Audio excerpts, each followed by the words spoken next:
প্রতিদিনের মতো মোবাইল দেখতেছিলাম, তো সামনে আসলো একটা মাংসের রেসিপিটা ছিল পাকিস্তানি একটা মাংসের রেসিপি। খুব ভালো লাগছে দেখে, লোভনীয় লাগছে।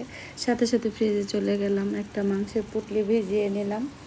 তারপর মেয়েকে বললাম একটু ডো বানিয়ে নিতে নান রুটির জন্য, তো ও আবার ডোটা বানিয়ে ফেললো আর আমি এদিকে মাংস বসিয়ে দিলাম।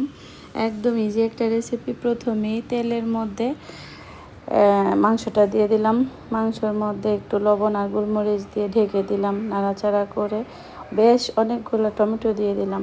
টমেটো দেওয়ার পর টমেটোটা যখন নরম হয়ে আসছে তখন আমি ছিলকাগুলো ফেলে আবারও ঢেকে দিলাম। এটা যখন গ্রেভি হয়ে আসছে এখানে একটু গরম পানি দিয়ে দিলাম একদম সেদ্ধ হওয়ার জন্য। গরম পানিটা দিয়ে আধা ঘন্টার মতো দমে দিয়ে দিলাম। তারপর দেখি একদম গ্রেভি হয়ে সিদ্ধ হয়ে সুন্দর হয়ে গেছে।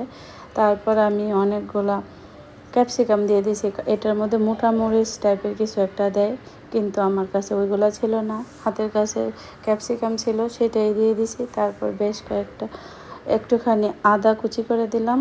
তারপর ধনেপাতা আর বেশ কয়েকটা কতটুকু গোলমরিচ লাস্টে নামানোর আগে দিয়ে দিলাম।